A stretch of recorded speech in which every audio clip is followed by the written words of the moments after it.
Deuxième partie, chapitre 1. Georges Duroy avait retrouvé toutes ses habitudes anciennes. Installé maintenant dans le petit rez-de-chaussée de la rue de Constantinople, il vivait sagement en homme qui prépare une existence nouvelle. Ses relations avec madame de Marelle avaient même pris une allure conjugale, comme s'il se fût exercé d'avance à l'événement prochain. Et sa maîtresse, s'étonnant souvent de la tranquillité réglée de leur union, répétait en riant « Tu es encore plus popote que mon mari. Ça n'était pas la peine de changer. » Madame Forestier n'était pas revenue. Elle s'attardait à Cannes. Il reçut une lettre d'elle annonçant son retour seulement pour le milieu d'avril, sans un mot d'allusion à leurs adieux. Il attendit. Il était bien résolu maintenant à prendre tous les moyens pour l'épouser, si elle semblait hésiter. Mais il avait confiance en sa fortune, confiance en cette force de séduction qu'il sentait en lui, force vague et irrésistible que subissaient toutes les femmes. Un court billet le prévint que l'heure décisive allait sonner. « Je suis à Paris, venez me voir. Madeleine Forestier. » Rien de plus. Il l'avait reçue par le courrier de 9 heures. Il entrait chez elle à 3 heures, le même jour. Elle lui tendit les deux mains, en souriant de son joli sourire aimable, et ils se regardèrent pendant quelques secondes au fond des yeux. Puis elle murmura « Comme vous avez été bon de venir là-bas dans ces circonstances terribles. » Il répondit « J'aurais fait tout ce que vous m'auriez ordonné. » Et ils s'assirent. Elle s'informa des nouvelles, des Walter, de tous les confrères et du journal. Elle y pensait souvent au journal. « Ça me manque beaucoup, disait-elle.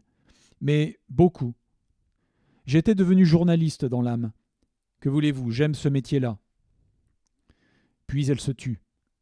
Il crut comprendre, il crut trouver dans son sourire, dans le ton de sa voix, dans ses paroles elles-mêmes, une sorte d'invitation. Et bien qu'il se fût promis de ne pas brusquer les choses, il balbutia « Eh bien, pourquoi ne le reprendriez-vous pas, ce métier, sous le nom de Duroy ?» Elle redevint brusquement sérieuse, et posant la main sur son bras, elle murmura « Ne parlons pas encore de ça. » Mais il devina qu'elle acceptait, et tombant à genoux, il se mit à lui baiser passionnément les mains en répétant, en bégayant « Merci, merci, comme je vous aime !» Elle se leva. Il fit comme elle, et il s'aperçut qu'elle était fort pâle. Alors il comprit qu'il lui avait plu. Depuis longtemps peut-être. Et comme il se trouvait face à face, il l'étreignit, puis il l'embrassa sur le front d'un long baiser tendre et sérieux. Quand elle se fut dégagée, en glissant sur sa poitrine, elle reprit d'un ton grave. « Écoutez, mon ami, je ne suis encore décidé à rien. Cependant, il se pourrait que ce fût oui, mais vous allez me promettre le secret absolu jusqu'à ce que je vous en délie. » Il jura et partit, le cœur débordant de joie. Il mit désormais beaucoup de discrétion dans les visites qu'il lui fit, et il ne sollicita pas de consentement plus précis. Car elle avait une manière de parler de l'avenir, de dire « plus tard », de faire des projets, où leurs deux existences se trouvaient mêlées, qui répondaient sans cesse, mieux et plus délicatement qu'une formelle acceptation. Duroy travaillait dur, dépensait peu, tâchait d'économiser quelque argent pour n'être point sans le sou au moment de son mariage, et il devenait aussi avare qu'il avait été prodigue. L'été se passa, puis l'automne, sans qu'aucun soupçon vînt à personne, car il se voyait peu, et le plus naturellement du monde. Un soir, Madeleine lui dit, en le regardant au fond des yeux, « Vous n'avez pas encore annoncé notre projet à madame de Marelle ?»« Non, mon ami. Vous ayant promis le secret, je n'en ai ouvert la bouche à âme qui vive. Eh bien, il serait temps de la prévenir. Moi, je me charge des Walter. Ce sera fait cette semaine, n'est-ce pas ?»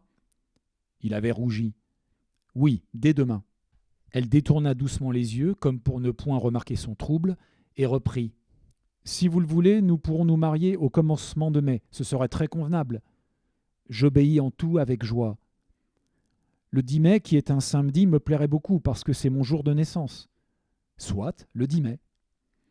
Vos parents habitent près de Rouen, n'est-ce pas? Vous me l'avez dit, du moins. Oui, près de Rouen, à Canteleu. Qu'est-ce qu'ils font?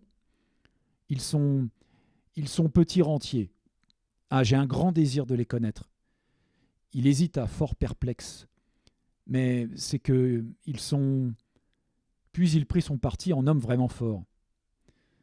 Ma chère amie, ce sont des paysans, des cabaretiers qui se sont saignés aux 4 membres pour me faire des études. Moi, je ne rougis pas d'eux, mais leur simplicité, leur rusticité pourrait peut-être vous gêner. Elle souriait délicieusement, le visage illuminé d'une bonté douce. Non, je les aimerais beaucoup. Nous irons les voir, je le veux. Je vous reparlerai de ça. Moi aussi, je suis fille de petites gens. Mais je les ai perdus, moi, mes parents. Je n'ai plus personne au monde. Elle lui tendit la main et ajouta « Que vous ». Et il se sentit attendri, remué, conquis comme il ne l'avait pas encore été par aucune femme. « J'ai pensé à quelque chose, dit-elle, mais c'est assez difficile à expliquer. » Il demanda « Quoi donc ?» Eh bien, voilà, mon cher, je suis comme toutes les femmes, j'ai mes faiblesses, mes petitesses. J'aime ce qui brille, ce qui sonne. J'aurais adoré porter un nom noble. Est-ce que vous ne pourriez pas, à l'occasion de votre mariage, vous anoblir un peu? Elle avait rougi à son tour, comme si elle lui eût proposé une indélicatesse.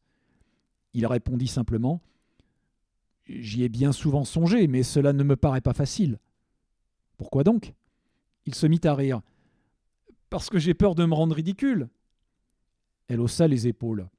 « Mais pas du tout, pas du tout. Tout le monde le fait et personne n'en rit. Séparez votre nom en deux. Du roi. Ça va très bien. » Il répondit aussitôt en homme qui connaît la question. « Non, ça ne va pas. C'est un procédé trop simple, trop commun, trop connu. Moi, j'avais pensé à prendre le nom de mon pays, comme pseudonyme littéraire d'abord, puis à l'ajouter peu à peu au mien, puis même, plus tard, à couper en deux mon nom comme vous me le proposiez. » Elle demanda « Votre pays, c'est Canteleu ?»« Oui. » Mais elle hésitait. « Non, je n'en aime pas la terminaison. Voyons, est-ce que nous ne pourrions pas modifier un peu ce mot, Canteleu ?» Elle avait pris une plume sur la table et elle griffonnait des noms en étudiant leur physionomie. Soudain, elle s'écria « Tenez, voici. » Et elle lui tendit un papier où il lut « Madame du roi de Cantel ». Il réfléchit quelques secondes, puis il déclara avec gravité « Oui, c'est très bon. » Elle était enchantée et répétait « Du roi de Cantel, du roi de Cantel. Madame du roi de Cantel, c'est excellent, excellent. » Elle ajouta d'un air convaincu « Et vous verrez comme c'est facile à faire accepter par tout le monde. Mais il faut saisir l'occasion, car il serait trop tard ensuite. Vous allez dès demain signer vos chroniques D de Cantel et vos échos tout simplement du roi. Ça se fait tous les jours dans la presse et personne ne s'étonnera de vous voir prendre un nom de guerre. Au moment de notre mariage, nous pourrons encore modifier un peu cela en disant aux amis que vous aviez renoncé à votre dû par modestie, étant donné votre position, ou même sans rien dire du tout. Quel est le petit nom de votre père? Alexandre. Elle murmura 2 ou 3 fois de suite Alexandre, Alexandre, en écoutant la sonorité des syllabes. Puis elle écrivit sur une feuille toute blanche Monsieur et Madame Alexandre du roi de Cantel ont l'honneur de vous faire part du mariage de Monsieur Georges du roi de Cantel, leur fils, avec Madame Madeleine Forestier. Elle regardait son écriture d'un peu loin, ravie de l'effet, et elle déclara Avec un rien de méthode, on arrive à réussir tout ce qu'on veut. Quand il se retrouva dans la rue, bien déterminé à s'appeler désormais du roi, et même du roi de Cantel, il lui sembla qu'il venait de prendre une importance nouvelle. Il marchait plus crânement, le front plus haut, la moustache plus fière, comme doit marcher un gentilhomme. Il sentait en lui une sorte d'envie joyeuse de raconter aux passants « Je m'appelle Duroy de Cantel ». Mais à peine rentré chez lui, la pensée de Madame de Marelle l'inquiéta, et il lui écrivit aussitôt, afin de lui demander un rendez-vous pour le lendemain. « Ce sera dur, pensait-il. Je vais recevoir une bourrasque de premier ordre. » Puis il en prit son parti avec l'insouciance naturelle qui lui faisait négliger les choses désagréables de la vie, et il se mit à faire un article fantaisiste sur les impôts nouveaux à établir afin de rassurer l'équilibre du budget.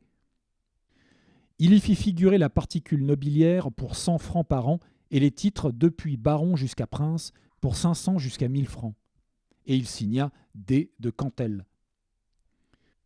Il reçut le lendemain un petit bleu de sa maîtresse annonçant qu'elle arriverait à 1 heure. Il l'attendit avec un peu de fièvre, résolu d'ailleurs à brusquer les choses, à tout dire dès le début, puis, après la première émotion, à argumenter avec sagesse pour lui démontrer qu'il ne pouvait pas rester garçon indéfiniment, et que M. de Marelle s'obstinant à vivre, il avait dû songer à une autre qu'elle pour en faire sa compagne légitime. Il se sentait ému cependant. Quand il entendit le coup de sonnette, son cœur se mit à battre. Elle se jeta dans ses bras. « Bonjour, belle amie !»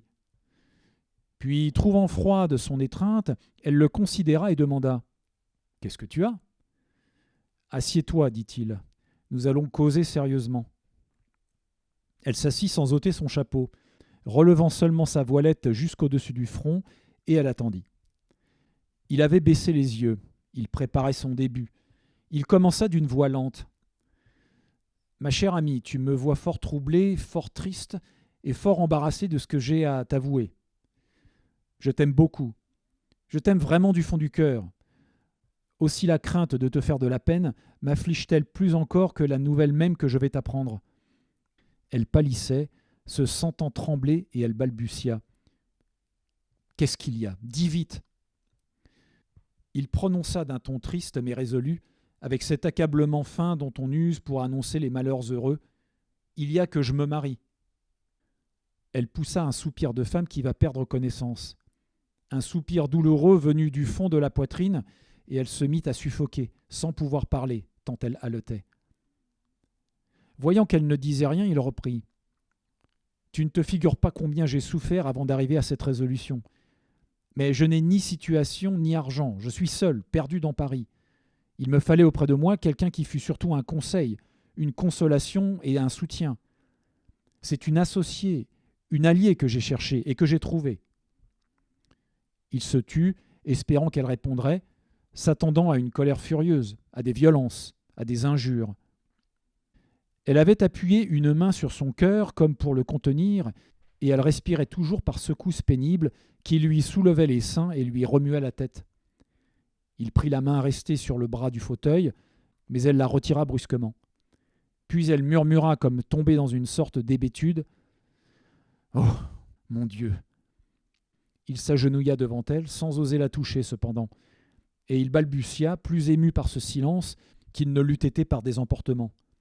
« Clo, ma petite Clo, comprends bien ma situation.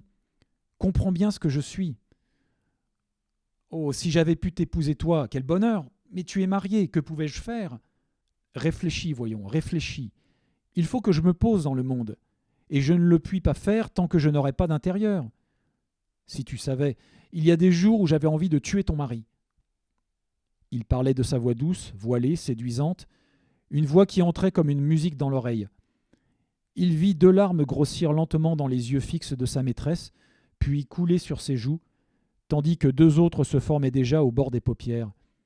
Il murmura « Oh, ne pleure pas, Clo, ne pleure pas, je t'en supplie, tu me fends le cœur. » Alors elle fit un effort, un grand effort pour être digne et fière, et elle demanda avec ce ton chevrotant des femmes qui vont sangloter « Qui est-ce » Il hésita une seconde, puis, comprenant qu'il le fallait, « Madeleine Forestier. » Madame de Marelle tressaillit de tout son corps, puis elle demeura muette, songeant avec une telle attention qu'elle paraissait avoir oublié qu'il était à ses pieds. Et 2 gouttes transparentes se formaient sans cesse dans ses yeux, tombaient, se reformaient encore. Elle se leva.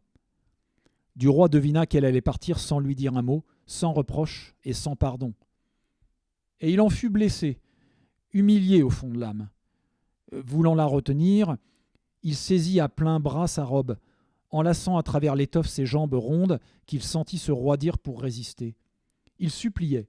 « Je t'en conjure, ne t'en vas pas comme ça. » Alors elle le regarda de haut en bas, Elle le regarda avec cet œil mouillé, désespéré, si charmant et si triste qui montre toute la douleur d'un cœur de femme, et elle balbutia « Je n'ai rien à dire, je n'ai rien à faire, tu as raison, tu as bien choisi ce qu'il te fallait. »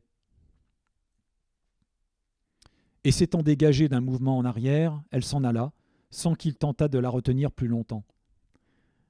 Demeuré seul, il se releva, étourdi comme s'il avait reçu un orion sur la tête. Puis, prenant son parti, il murmura « Ma foi, tant pis, ou tant mieux. Ça y est, sans scène. J'aime autant ça. » Et soulagé d'un poids énorme, se sentant tout à coup libre, délivré, à l'aise pour sa vie nouvelle, il se mit à boxer contre le mur en lançant de grands coups de poing, dans une sorte d'ivresse de succès et de force, comme s'il se fût battu contre la destinée.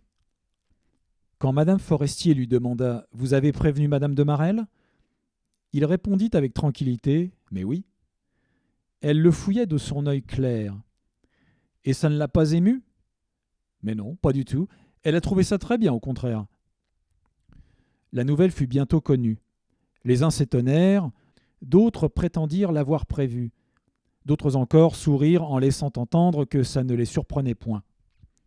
Le jeune homme qui signait maintenant dès de Cantel ses chroniques, du roi ses échos, et du roi les articles politiques qu'il commençait à donner de temps en temps, passait la moitié des jours chez sa fiancée, qui le traitait avec une familiarité fraternelle, où entrait cependant une tendresse vraie mais cachée, une sorte de désir dissimulé comme une faiblesse.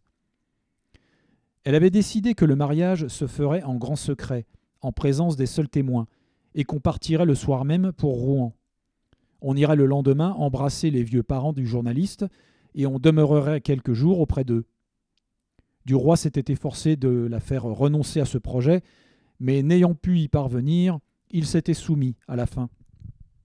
Donc le 10 mai étant venu, les nouveaux époux, ayant jugé inutiles les cérémonies religieuses, puisqu'ils n'avaient invité personne, rentrèrent pour fermer leur mal, après un court passage à la mairie, et ils prirent à la gare Saint-Lazare le train de 6 heures du soir qui les emporta vers la Normandie. Ils n'avaient guère échangé 20 paroles jusqu'au moment où ils se trouvèrent seuls dans le wagon. Dès qu'ils se sentirent en route, ils se regardèrent et se mirent à rire, pour cacher une certaine gêne qu'ils ne voulaient point laisser voir. Le train traversait doucement la longue gare des Batignolles, puis il franchit la plaine galeuse qui va des fortifications à la Seine. Du roi et sa femme, de temps en temps, prononçaient quelques mots inutiles, mais se tournaient de nouveau vers la portière. Quand ils passèrent le pont d'Asnières, une gaieté les saisit à la vue de la rivière couverte de bateaux, de pêcheurs et de canotiers.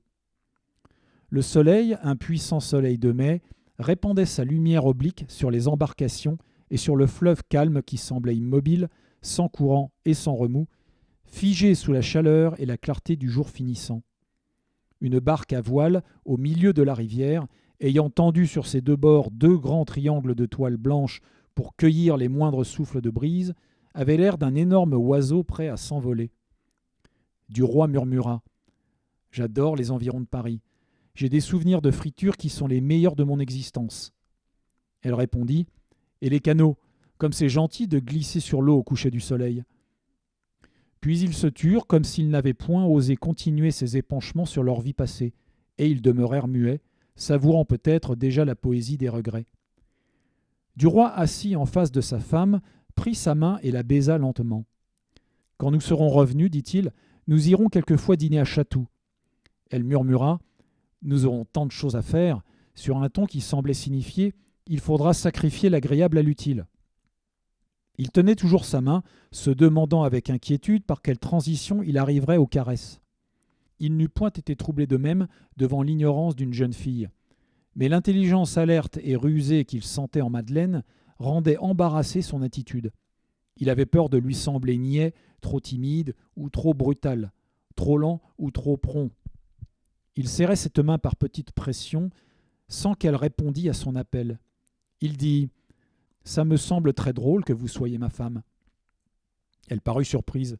« Pourquoi ça ? » ?»« Je ne sais pas, ça me semble drôle. J'ai envie de vous embrasser, et je m'étonne d'en avoir le droit. » Elle lui tendit tranquillement sa joue, qu'il baisa comme il eût baisé celle d'une sœur. Il reprit La première fois que je vous ai vu, vous savez bien, à ce dîner où m'avait invité Forestier, j'ai pensé, sacristi, si je pouvais découvrir une femme comme ça, eh bien c'est fait, je l'ai. Elle murmura, c'est gentil. Et elle le regardait tout droit, finement, de son œil toujours souriant. Il songeait, je suis trop froid, je suis stupide, je devrais aller plus vite que ça. Et il demanda, comment aviez-vous donc fait la connaissance de Forestier ? Elle répondit avec une malice provocante. Est-ce que nous allons à Rouen pour parler de lui ? Il rougit. Je suis bête, vous m'intimidez beaucoup. Elle fut ravie. Moi ? Pas possible. D'où vient ça ? Il s'était assis à côté d'elle, tout près. Elle cria. Oh, un cerf ! Le train traversait la forêt de Saint-Germain, et elle avait vu un chevreuil effrayé franchir d'un bond une allée. Duroy, s'étant penché pendant qu'elle regardait par la portière ouverte, posa un long baiser, un baiser d'amant, dans les cheveux de son cou. Elle demeura quelques moments immobile, puis, relevant la tête, « Vous me chatouillez, finissez !» Mais il ne s'en allait point, promenant doucement, en une caresse énervante et prolongée, sa moustache frisée sur la chair blanche. Elle se secoua. « Finissez donc !» Il avait saisi la tête de sa main droite, glissée derrière elle, et il la tournait vers lui. Puis il se jeta sur sa bouche comme un épervier sur une proie. Elle se débattait, le repoussait, tâchait de se dégager. Elle y parvint enfin et répéta « Mais finissez donc !» Il ne l'écoutait plus, l'étreignant, la baisant d'une lèvre avide et frémissante, essayant de la renverser sur les coussins du wagon. Elle se dégagea d'un grand effort et se levant avec vivacité « Oh, voyons, Georges, finissez ! Nous ne sommes pourtant plus des enfants, nous pouvons bien attendre Rouen. » Il demeurait assis, très rouge, et glacé par ces mots raisonnables. Puis, ayant repris quelque sang-froid, « Soit, j'attendrai, » dit-il avec gaieté, « mais je ne suis plus fichu de prononcer 20 paroles jusqu'à l'arrivée. Et songez que nous traversons Poissy. »« C'est moi qui parlerai, » dit-elle. Elle se rassit doucement auprès de lui. Et elle parla avec précision de ce qu'il ferait à leur retour. Il devrait conserver l'appartement qu'elle habitait avec son premier mari, et Duroy héritait aussi des fonctions et du traitement de Forestier à la vie française. Avant leur union, du reste, elle avait réglé avec une sûreté d'homme d'affaires tous les détails financiers du ménage. Ils s'étaient associés sous le régime de la séparation de biens, et tous les cas étaient prévus qui pouvaient survenir: mort, divorce, naissance d'un ou de plusieurs enfants. Le jeune homme apportait 4 000 francs, disait-il. Mais sur cette somme, il en avait emprunté 1500. Le reste provenait d'économies faites dans l'année en prévision de l'événement. La jeune femme apportait 40 000 francs que lui avait laissé Forestier, disait-elle. Elle revint à lui, citant son exemple. C'était un garçon très économe, très rangé, très travailleur. Il aurait fait fortune en peu de temps. Duroy n'écoutait plus, tout occupé d'autres pensées. Elle s'arrêtait parfois pour suivre une idée intime, puis reprenait. « D'ici à 3 ou 4 ans, vous pouvez fort bien gagner de 30 à 40 000 francs par an. C'est ce qu'aurait eu Charles, s'il avait vécu. » Georges, qui commençait à trouver longue la leçon, répondit « Il me semblait que nous n'allions pas à Rouen pour parler de lui. » Elle lui donna une petite tape sur la joue. « C'est vrai, j'ai tort. » Elle riait. Il affecta de tenir ses mains sur ses genoux, comme les petits garçons bien sages. « Vous m'avez l'air niais comme ça, » dit-elle. Il répliqua « C'est mon rôle, auquel vous m'avez d'ailleurs rappelé tout à l'heure, et je n'en sortirai plus. »« Pourquoi ? » ?»« Parce que c'est vous qui prenez la direction de la maison, et même celle de ma personne. Cela vous regarde en effet comme veuve. » Elle fut étonnée. « Que voulez-vous dire au juste ? » ?»« Que vous avez une expérience qui doit dissiper mon ignorance, et une pratique du mariage qui doit dégourdir mon innocence de célibataire. Voilà, na !» Elle s'écria. « C'est trop fort !» Il répondit. « C'est comme ça. Je ne connais pas les femmes, moi. Na. Et vous connaissez les hommes, vous, puisque vous êtes veuve. Na. C'est vous qui allez faire mon éducation. Ce soir. Na. Et vous pouvez même commencer tout de suite, si vous voulez. Na. » Elle s'écria, très égayée. « Oh, par exemple, si vous comptez sur moi pour ça ?» Il prononça avec une voix de collégien qui bredouille sa leçon. « Mais oui, na, j'y compte. Je compte même que vous me donnerez mon instruction solide en 20 leçons. 10 pour les éléments, la lecture et la grammaire, 10 pour les perfectionnements et la rhétorique. Je ne sais rien, moi, nain. Elle s'écria, s'amusant beaucoup. T'es bête. Il reprit. Puisque tu commences par me tutoyer, j'imiterai aussitôt cet exemple et je te dirai, mon amour, que je t'adore de plus en plus, de seconde en seconde, et que je trouve Rouen bien loin. Il parlait maintenant avec des intonations d'acteur, avec un jeu plaisant de figure qui divertissait la jeune femme habituée aux manières et aux joyeusetés de la grande bohème des hommes de lettres. Elle le regardait de côté, le trouvant vraiment charmant, éprouvant l'envie qu'on a de croquer un fruit sur l'arbre, et l'hésitation du raisonnement qui conseille d'attendre le dîner pour le manger à son heure. Alors elle dit, devenant un peu rouge aux pensées qui l'assaillaient, « Mon petit élève, croyez mon expérience, ma grande expérience. Les baisers en wagon ne valent rien, ils tournent sur l'estomac. » Puis elle rougit davantage encore, en murmurant, « Il ne faut jamais couper son blé en herbe. » Il ricanait, excité par les sous-entendus qu'il sentait glisser dans cette jolie bouche. Et il fit le signe de la croix avec un marmottement des lèvres, comme s'il eût murmuré une prière. Puis il déclara « Je viens de me mettre sous la protection de saint Antoine, patron des tentations. Maintenant, je suis de bronze. » La nuit venait doucement, enveloppant d'ombres transparentes, comme d'un crêpe léger, la grande campagne qui s'étendait à droite. Le train longeait la Seine, et les jeunes gens se mirent à regarder dans le fleuve, déroulé comme un large ruban de métal poli à côté de la voie, des reflets rouges, des taches tombées du ciel que le soleil, en s'en allant, avait frottées de pourpre et de feu. Ces lueurs s'éteignaient peu à peu, devenaient foncées, s'assombrissant tristement. Et la campagne se noyait dans le noir, avec ce frisson sinistre, ce frisson de mort que chaque crépuscule fait passer sur la terre. Cette mélancolie du soir, entrant par la portière ouverte, pénétrait les âmes, si gaies tout à l'heure, des deux époux devenus silencieux. Ils s'étaient rapprochés l'un de l'autre pour regarder cette agonie du jour, de ce beau jour clair de mai. À Mantes, on avait allumé le petit quinquet à l'huile qui répandait sur le drap gris des capitons sa clarté jaune et tremblotante. Duroy enlaça la taille de sa femme et la serra contre lui. Son désir aigu de tout à l'heure devenait de la tendresse, une tendresse alanguie, une envie molle de menues caresses consolantes, de ces caresses dont on berce les enfants. Il murmura tout bas « Je t'aimerais bien, ma petite Made. » La douceur de cette voix émut la jeune femme, lui fit passer sur la chair un frémissement rapide, et elle offrit sa bouche en se penchant vers lui, car il avait posé sa joue sur le tiède appui des seins. Ce fut un très long baiser, muet et profond, puis un sursaut, une brusque et folle étreinte, une courte lutte essoufflée, un accouplement violent et maladroit. Puis ils restèrent aux bras l'un de l'autre, un peu déçus tous deux, là et tendres encore, jusqu'à ce que le sifflet du train annonça une gare prochaine. Elle déclara en tapotant du bout des doigts les cheveux ébouriffés de ses tempes « C'est très bête, nous sommes des gamins », mais il lui baisait les mains, allant de l'une à l'autre avec une rapidité fiévreuse, et il répondit « Je t'adore, ma petite Made. » Jusqu'à Rouen, ils demeurèrent presque immobiles, la joue contre la joue, les yeux dans la nuit de la portière, où l'on voyait passer parfois les lumières des maisons. Et ils rêvassaient, contents de se sentir si proches, et dans l'attente grandissante d'une étreinte plus intime et plus libre. Ils descendirent dans un hôtel dont les fenêtres donnaient sur le quai, et ils se mirent au lit après avoir un peu soupé, très peu. La femme de chambre les réveilla le lendemain, lorsque 8 heures venaient de sonner.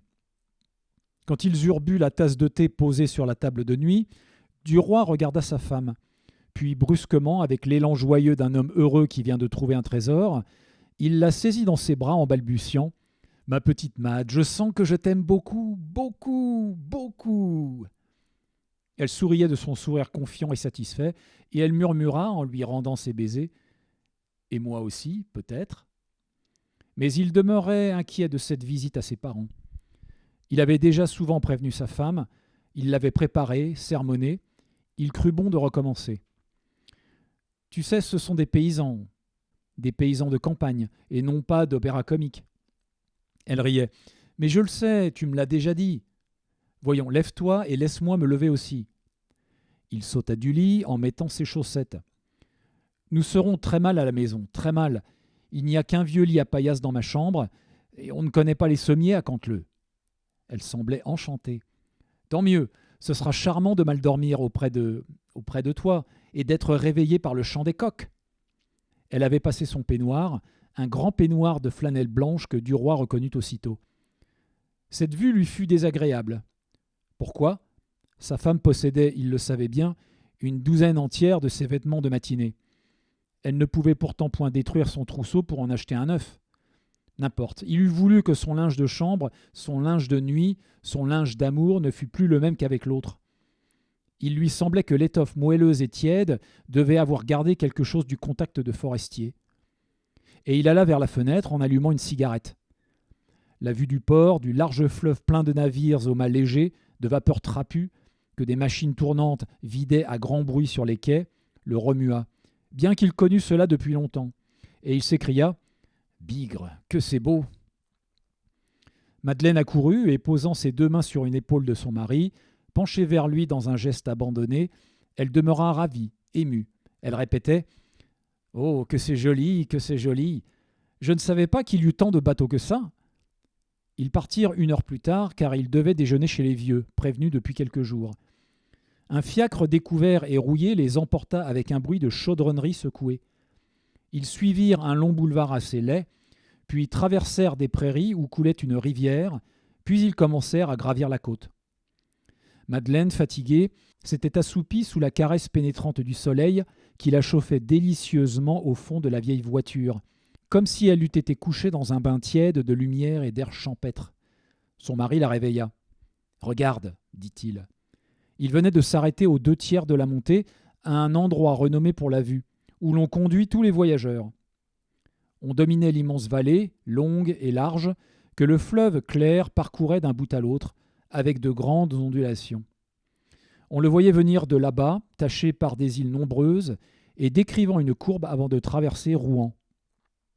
Puis la ville apparaissait sur la rive droite, un peu noyée dans la brume matinale, avec des éclats de soleil sur ses toits, de ses 1000 clochers légers, pointus ou trapus, frêles et travaillés comme des bijoux géants, ses tours carrées ou rondes, coiffées de couronnes héraldiques, ses beffrois, ses clochetons, tout le peuple gothique des sommets d'église que dominait la flèche aiguë de la cathédrale, surprenante aiguille de bronze, laide, étrange et démesurée, la plus haute qui soit au monde. Mais en face de l'autre côté du fleuve s'élevaient, rondes et enflées à leur fête, les minces cheminées d'usines du vaste faubourg de Saint-Sévère. Plus nombreuses que leurs frères les clochers, elles dressaient jusque dans la campagne lointaine leurs longues colonnes de briques et soufflaient dans le ciel bleu leur haleine noire de charbon. Et la plus élevée de toutes, aussi haute que la pyramide de Khéops, le second des sommets dus au travail humain, presque l'égal de sa fière commère la flèche de la cathédrale, la grande pompe à feu de la foudre, semblait la reine du peuple travailleur et fumant des usines, comme sa voisine était la reine de la foule pointue des monuments sacrés.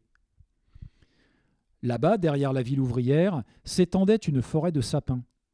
Et la Seine, ayant passé entre les 2 cités, continuait sa route, longeait une grande côte onduleuse, boisée en haut, et montrant par places ses eaux de pierre blanche, puis elle disparaissait à l'horizon, après avoir encore décrit une longue courbe arrondie. On voyait des navires montant et descendant le fleuve, traînés par des barques à vapeur grosses comme des mouches, et qui crachaient une fumée épaisse. Des îles, étalées sur l'eau, s'alignaient toujours l'une au bout de l'autre, ou bien laissant entre elles de grands intervalles, comme les grains inégaux d'un chapelet verdoyant. Le cocher du fiacre attendait que les voyageurs eussent fini de s'extasier. Il connaissait par expérience la durée de l'admiration de toutes les races de promeneurs. Mais quand il se remit en marche, Duroy aperçut soudain, à quelques centaines de mètres, 2 vieilles gens qui s'en venaient, et il sauta de la voiture en criant « Les voilà, je les reconnais !» C'étaient 2 paysans, l'homme et la femme, qui marchaient d'un pas régulier, en se balançant et en se heurtant parfois de l'épaule. L'homme était petit, trapu, rouge et un peu ventru, vigoureux malgré son âge. La femme, grande, sèche, voûtée, triste, la vraie femme de peine des champs qui a travaillé dès l'enfance et qui n'a jamais ri, tandis que le mari blaguait en buvant avec les pratiques. Madeleine aussi était descendue de voiture, et elle regardait venir ces deux pauvres êtres avec un serrement de cœur, une tristesse qu'elle n'avait point prévue. Ils ne reconnaissaient point leur fils, ce beau monsieur, et ils n'auraient jamais deviné leur bru dans cette belle dame en robe claire. Ils allaient, sans parler, et vite au-devant de l'enfant attendu, sans regarder ces personnes de la ville qui suivaient une voiture. Ils passaient. Georges, qui riait, cria « Bonjour, paix du roi !» Ils s'arrêtèrent net, tous les deux stupéfaits d'abord, puis abrutis de surprise. La vieille se remit le premier et balbutia sans faire un pas « C'est ité notre vieux ?» Le jeune homme répondit « Mais oui, c'est moi, l'âme du roi !» Et marchant à elle, il l'embrassa sur les deux joues d'un gros baiser de fils. Puis il frotta ses tempes contre les tempes du père qui avait ôté sa casquette, une casquette à la mode de Rouen, en soie noire, très haute, pareille à celle des marchands de bœufs. Puis Georges annonça « Voilà ma femme !» Et les deux campagnards regardèrent Madeleine. Ils la regardèrent comme on regarde un phénomène, avec une crainte inquiète, jointe à une sorte d'approbation satisfaite chez le père, à une inimitié jalouse chez la mère. L'homme, qui était d'un naturel joyeux, tout imbibé par une gaieté de cidre doux et d'alcool, s'enhardit et demanda, avec une malice au coin de l'œil, « Je pouvons t'y embrasser tout de même ?» Le fils répondit « Parbleu !» Et Madeleine, mal à l'aise, tendit ses deux joues au béco sonore du paysan, qui s'essuya ensuite les lèvres d'un revers de main. La vieille, à son tour, baisa sa belle-fille avec une réserve hostile. Non, ce n'était point la brute de ses rêves, la grosse et fraîche fermière, rouge comme une pomme et ronde comme une jument poulinière. Elle avait l'air d'une traînée, cette dame-là, avec ses falbalas et son musc, car tous les parfums pour la vieille étaient du musc. Et on se remit en marche à la suite du fiacre qui portait la malle des nouveaux époux. Le vieux prit son fils par le bras, et le retenant en arrière, il demanda avec intérêt « Eh ben, ça va-t-il les affaires ?»« Mais oui, très bien. »« Allons, suffit, tant mieux. Dis-moi, ta femme, est-y aisée ?» Georges répondit « 40 000 francs. » Le père poussa un léger sifflement d'admiration et ne put que murmurer « Bougre !» tant il fut ému par la somme. Puis il ajouta avec une conviction sérieuse « Nom d'un nom, c'est une belle femme », car il la trouvait de son goût, lui. Et il avait passé pour connaisseur dans le temps. Madeleine et la mère marchaient côte à côte, sans dire un mot. Les deux hommes les rejoignirent. On arrivait au village, un petit village en bordure sur la route, formé de 10 maisons de chaque côté, maisons de bourg et masures de ferme. Les unes en briques, les autres en argile, celle-ci coiffée de chaume et celle-là d'ardoise. Le café du père du roi, à la Belle-Vue, une bicoque composée d'un rez-de-chaussée et d'un grenier, se trouvait à l'entrée du pays, à gauche. Une branche de pin, accrochée sur la porte, indiquait à la mode ancienne que les gens altérés pouvaient entrer. Le couvert était mis dans la salle du cabaret, sur 2 tables rapprochées et cachées par 2 serviettes.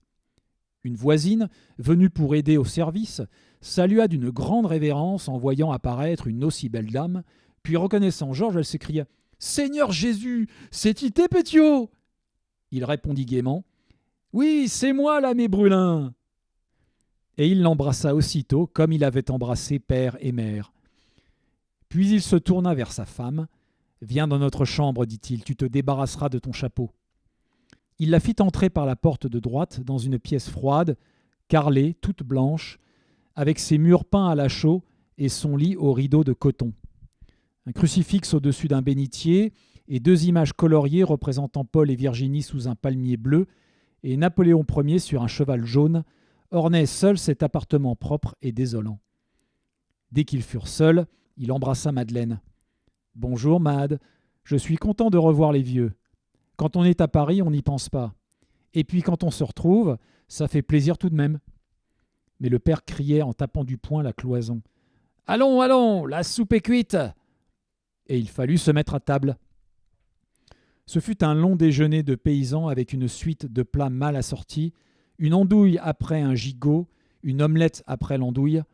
Le père du roi, mis en joie par le cidre et quelques verres de vin, lâchait le robinet de ses plaisanteries de choix, celles qu'il réservait pour les grandes fêtes, histoire grivoise et malpropre, arrivée à ses amis, affirmait-il.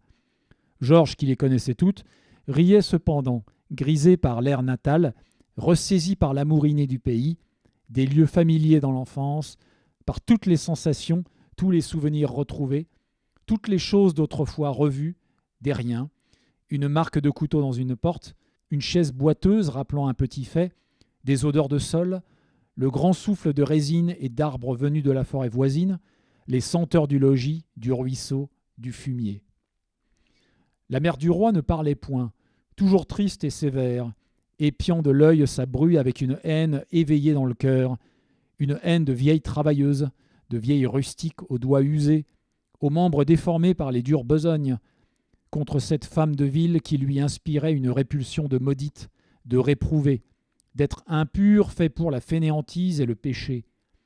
Elle se levait à tout moment pour aller chercher les plats, pour verser dans les verres la boisson jaune et aigre de la carafe ou le cidre doux, mousseux et sucré des bouteilles, dont le bouchon sautait comme celui de la limonade gazeuse.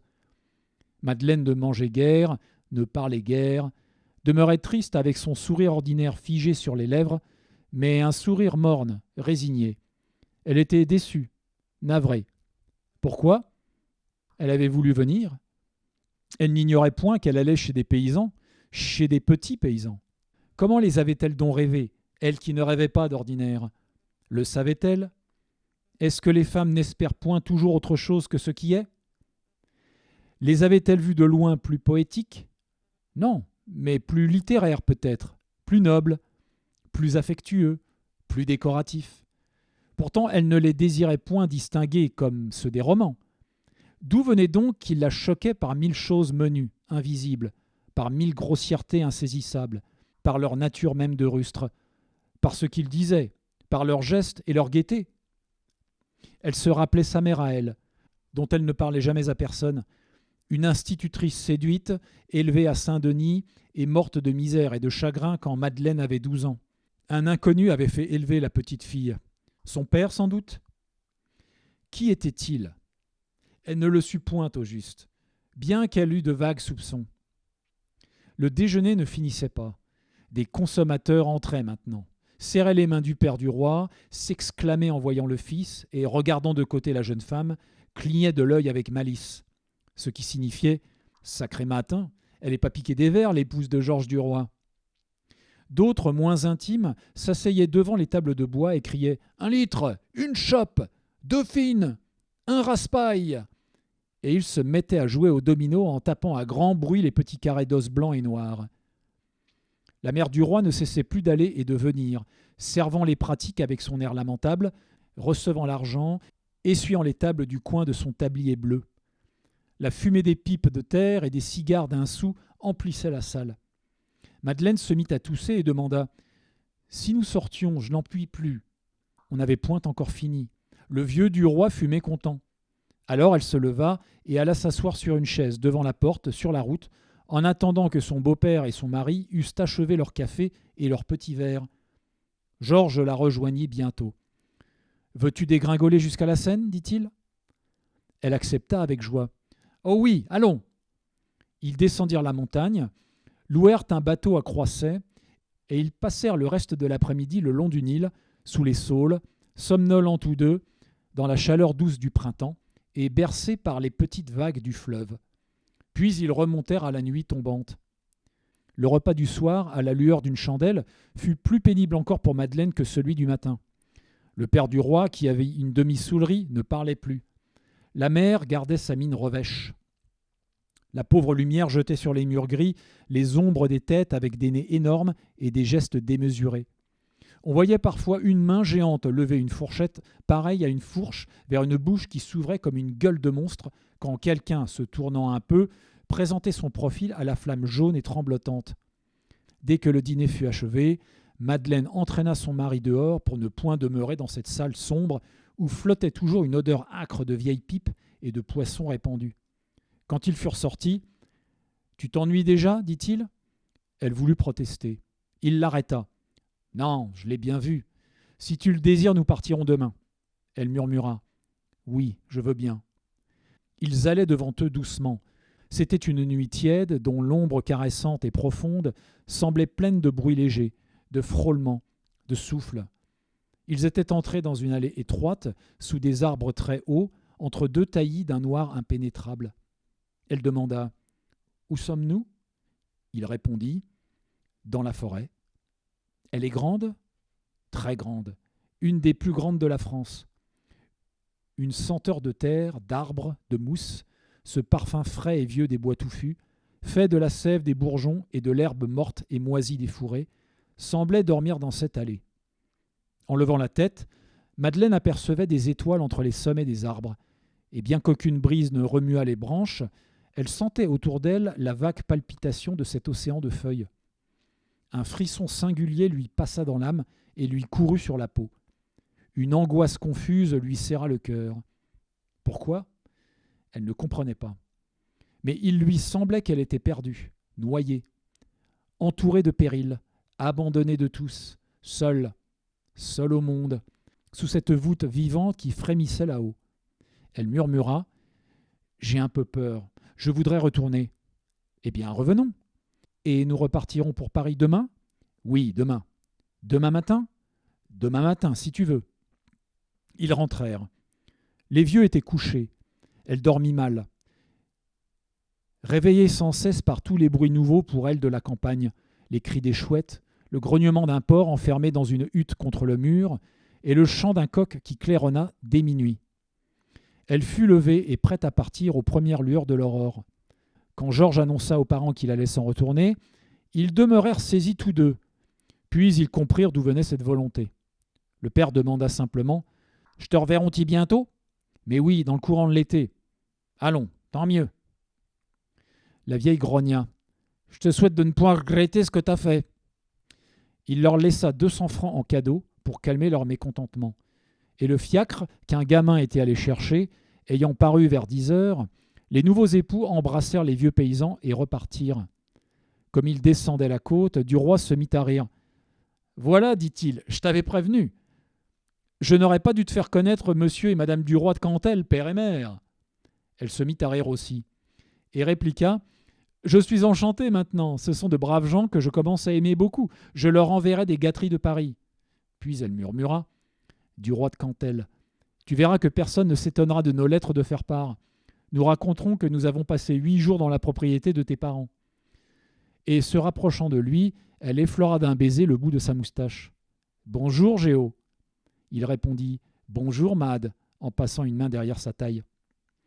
On apercevait au loin, dans le fond de la vallée, le grand fleuve déroulé comme un ruban d'argent sous le soleil du matin. Et toutes les cheminées des usines qui soufflaient dans le ciel leurs nuages de charbon, et tous les clochers pointus dressés sur la vieille cité.